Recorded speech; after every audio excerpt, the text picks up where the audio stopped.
Hey everyone, it's Electra again. I'm also just like pissed off because I almost got ran off a city street by a big black pickup truck that just felt like showing me he was boss and not letting me in to go right. So, which these guys are also out of control, even in a blue city like the one I live in.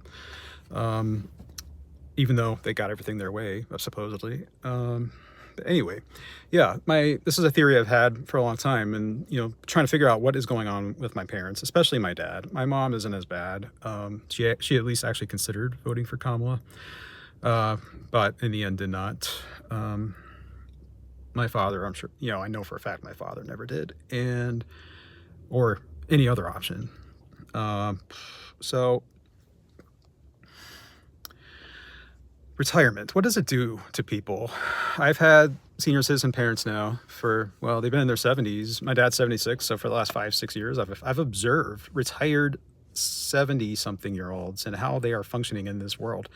They haven't really engaged in any real part of like the work world or society since 2019, when I don't know. I mean, everything that's happened, maybe they've been retired like 10 years. So everything that's happened since COVID, like they've only witnessed from like the sidelines of life, like their home, their TV news channels, mainly Fox, I'm sure.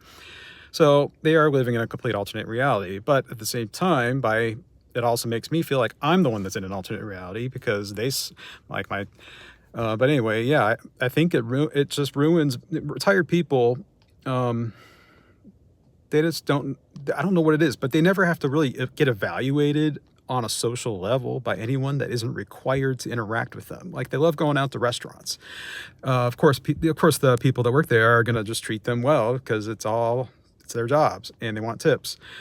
My mom like has occasional lunch with some girlfriends of hers that are fairly liberal, so I think that keeps her a little more moderate, even though I'm not sure if she's ever voted Democrat, maybe Obama, but I'm not sure.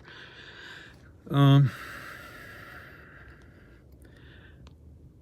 at least she was a union member in her work life that ended about 10 years ago and worked with a lot of other Democrats and LGBT. My father has never done that. He's only been in male-dominated industries and sales with other straight white men. And living as long as they are is holding back our society. That's basically the long and short of this message, because most people never used to live this long, but now it's like we're being tormented by these retired people who no longer have functioning brains and they're not functioning members of society, and they're just like acting out their terrors and anxiety through people like Krasnov.